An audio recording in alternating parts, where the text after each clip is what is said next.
Hello everyone, আসসালামু আলাইকুম। কি অবস্থা সবার? কেমন আছেন সবাই?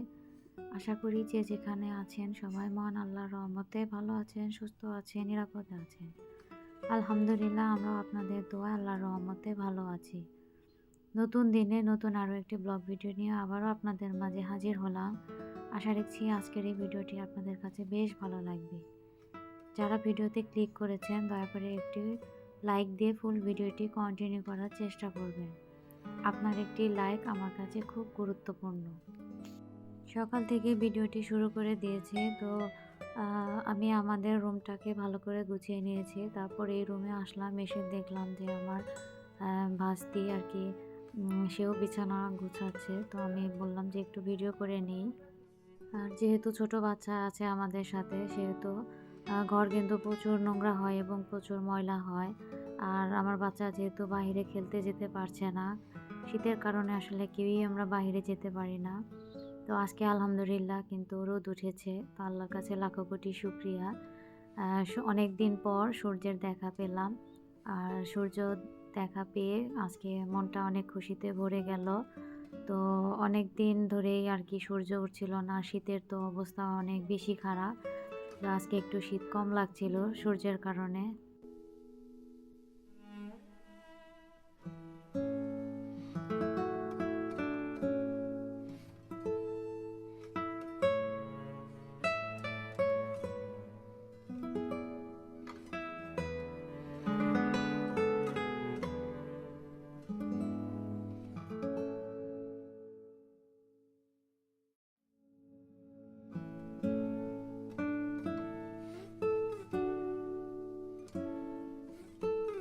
তো এই তো গতকাল যখন ছাদ থেকে সিম তুলেছিলাম, তো সেই সিমগুলোকে আজকে সকালে ভর্তা বানিয়ে নিব। তো শীতের দিনে আমাদের ভর্তা খেতে আর কি বেশি ভালো লাগে। আমি সহ আমার বাচ্চারাও ভর্তা খেতে ভীষণ পছন্দ করে। তো আমি এখানে সিমগুলোকে পানিতে সেদ্ধ দিয়েছিলাম। তো বাড়ির সিম এই কারণে কিন্তু খুব তাড়াতাড়ি সেদ্ধ হয়ে গেছে। শহরের সিম হলে কিন্তু এত সহজে সেদ্ধ হয় না, একটু সময় লাগে। তো যাই হোক, আমি সেদ্ধ করার সময় কিছু লবণ দিয়ে নিয়েছিলাম, এ কারণে আরও খুব ভালোভাবে সেদ্ধ হয়ে গেছে। তো ওদিকে সিম সেদ্ধ করে তারপরে চলে এসেছি বাহিরে। দেখেন কি সুন্দর মাশাআল্লাহ ঝলমলে রোদ, এবং আমাদের লাল শাকগুলো মোটামুটি ভালোই বড় হয়ে গেছে। তো শীতের কারণে আসলে খাওয়া হচ্ছে না। তো ভাবলাম যে না, আজকে এই শাকগুলো তুলে রান্না করব। তো শাকগুলো লাল শাকগুলো উঠানো হচ্ছে একদম গোড়াসহ, যেহেতু লাল শাকগুলো খুবই কচি এবং খুবই নরম। তো এগুলো তুলতেও কিন্তু অনেক বেশি ভালো লাগছিল, আর একদম ফ্রেশ ছিল।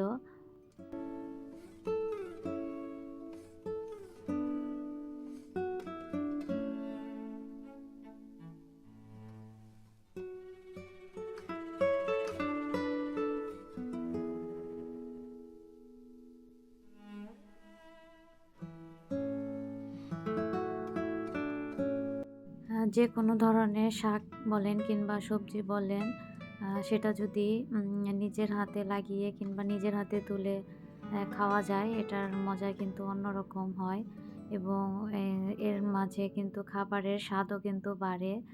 তো এই জমিতে কোনো রকম সার ব্যবহার করা হয়নি, মানে কোনো রকমের রাসায়নিক সার ব্যবহার করা হয়নি। গোবরের মাটি এবং বিভিন্ন পচন জাতীয় জিনিসগুলো দিয়ে এই মাটিটাকে ভালো করে উর্বর করে নেওয়া হয়েছে। তো এই কারণে দেখা যায় যে সবজিগুলো আরও ভালোভাবে বেড়ে উঠেছে, এবং তো সবজির পাশাপাশি কিন্তু মোটামুটি ভালোই ঘাস জন্মে গেছে। তো ঘাসগুলো তুলে দিলে ভালো হতো, কারণ এই ঘাসগুলো যদি বড় হয়ে যায়, বড় হলে কিন্তু শক্ত হয়ে যায়, তো তখন দেখা যায় তুলতে অনেক বেশি কষ্ট হয়। তো আমি ভাবছিলাম যে সাথে সাথে যে বড় বড় যে ঘাসগুলো আছে ওগুলোকে তুলে দেব। তো এখানে লাল শাকগুলো, বড় বড় যে লাল শাকগুলো আছে সেগুলোকে তোলা হচ্ছে, আর ছোটোগুলো রাখা হচ্ছে। তো এই যে দেখেন, হাতে নেওয়ার পরে কিন্তু কত ভালো লাগছে, আর একদম মানে দেখেই বোঝা যাচ্ছে কতটা পরিমাণে আর কি কচি। তো ছোটোগুলো দেখা যাবে ওগুলো বড় হয়ে যাবে কয়েকদিনের মধ্যে, বড়গুলো খেয়ে ফেললে। তো এইভাবে আসলে যদি কিছুদিন পর পর খাওয়া যায় তাহলে কিন্তু অনেক দিনই খাওয়া যাবে। তো মাঝে মাঝে দু একটাও বড় বড় লাল শাক হয়েছিল, তো সেগুলো তুলে নেওয়া হচ্ছে।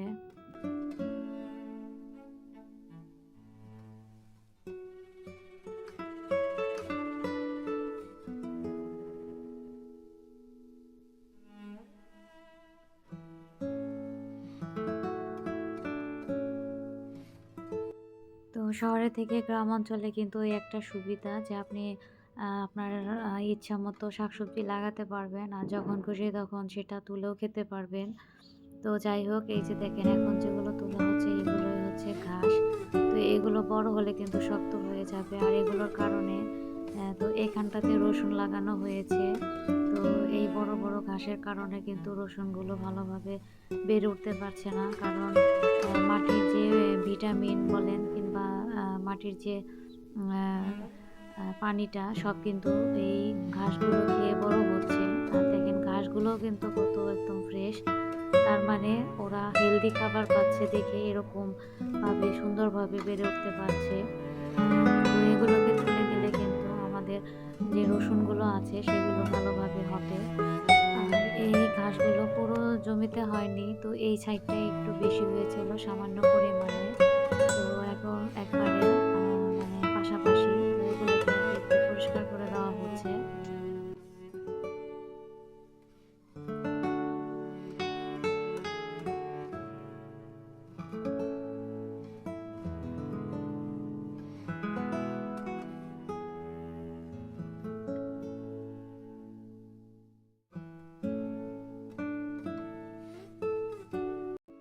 তো রসুনের পাশাপাশি পেঁয়াজ গাছগুলো কিন্তু মাশাআল্লাহ ভালোই হচ্ছে। তো পেঁয়াজ গাছগুলো একদম ফ্রেশ ছিল। তো এই পেঁয়াজ পাতা দিয়ে কিন্তু অনেক ধরনের রেসিপি তৈরি করা যায় এবং খাবারের মানে তরকারির মধ্যে দিলেও কিন্তু অনেকটা ভালো লাগে।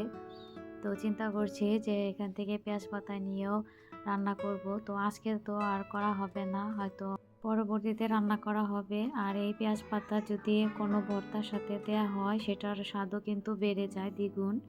শুধু তাই না, আপনি যদি পেঁয়াজ মরিচ দিয়েও যদি তার সাথে পেঁয়াজ পাতাটা একটু ভালো করে মেখে খেতে পারেন সেটারও দেখবেন স্বাদটা কিন্তু অনেক ভালো লাগে। তো এই পরিমাণে ঘাস তোলা হয়েছে। তো আমার বাচ্চা ঘাস দিয়ে খেলা করবে। তো বলছিলাম তুমি এগুলো দিয়ে খেলা করো। তারপর এই যে ডাঁটাগুলোকে ভালোভাবে কেটে নিচ্ছি।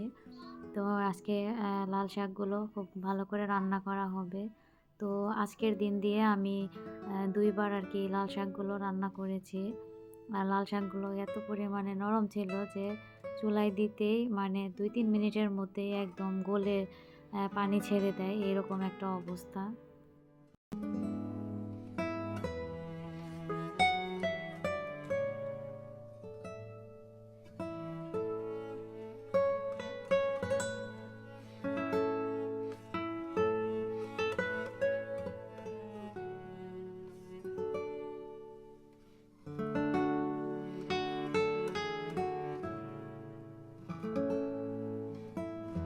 আর এই লাল শাকগুলো কিন্তু কাটতেও বেশ ভালো লাগছিল। এত নরম ছিল যে আসলে বটি তায়ের কোনো দরকারই ছিল না। হাত দিয়ে সব কেটে ফেলা যাচ্ছিল। আর বালিগুলো কিন্তু ভালোভাবে ঝেড়ে নিয়ে এসেছিলাম। এজন্য শাকটা এত মাটি মাটিও না। তো এই লাল শাক দিয়ে ভাত মাখালে ভাত একদম লাল হয়ে যায়।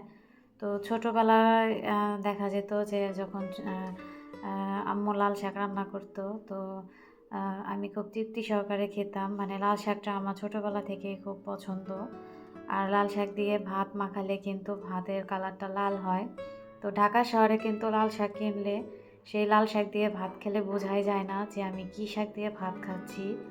তো ওই শাকের কী কারণ আমার জানা নেই। তবে আমাদের বাড়ি থেকে যে এই শাকগুলো দিয়ে ভাত মাখালে কিন্তু একদম সুন্দর লাল টকটকে হয়ে যায়। দেখতেও ভালো লাগে আর খেতেও খুব সুস্বাদু হয়। তো এই তো আমি শাকগুলোকে ভালো করে ধুয়ে নিয়ে তারপর আর কি রান্না বসিয়ে দিয়েছি। আর সাথে একটু গরুর মাংস বের করে নিয়েছিলাম, তো সেগুলোকে একটু জাল দিয়ে নিচ্ছি। তো গরুর মাংস কিন্তু একবারে বেশি করে রান্না করা হয়েছিল, যাতে পরবর্তীতে জাল দিয়ে খাওয়া যায়। তো ফ্রিজে রাখা ছিল, তো সেখান থেকে বের করে নিয়েছি। আর বাচ্চারা দেখা যায় আপনি যত রকমের খাবারই রান্না করেন না কেন তাদের খাবারের সাথে কিন্তু মাংস লাগবেই। তো আমার বাসায় তো এরকম আর কি বাচ্চারা বায়না থাকে যে মাংস লাগবে। তো আর কার কোন কোন আপু ভাইয়াদের বাসায় এরকম হয় আমাকে কমেন্টের মাধ্যমে জানাতে পারেন। তো এই তো রান্নাবাড়া শেষ করে দুপুরের খাওয়ার জন্য আর কি চলে এসেছি। আর এই যে দেখেন ভর্তা বানিয়েছিলাম সকালবেলায়। তো ভর্তা কিন্তু এইটুকু আছে। আর এই যে তার সাথে কিন্তু এটা হচ্ছে মানে সবচাইতে মজার জিনিস। মরিচ কি বলে এটাকে? মরিচ আর কি পেঁয়াজ দিয়ে ভালো করে তেল দিয়ে মেখে নেওয়া হয়েছিল। তো আমার আম্মু যখন জীবিত ছিলেন তখন আমার আম্মু কিন্তু সবসময় এই জিনিসটা সবসময় রাখতেন।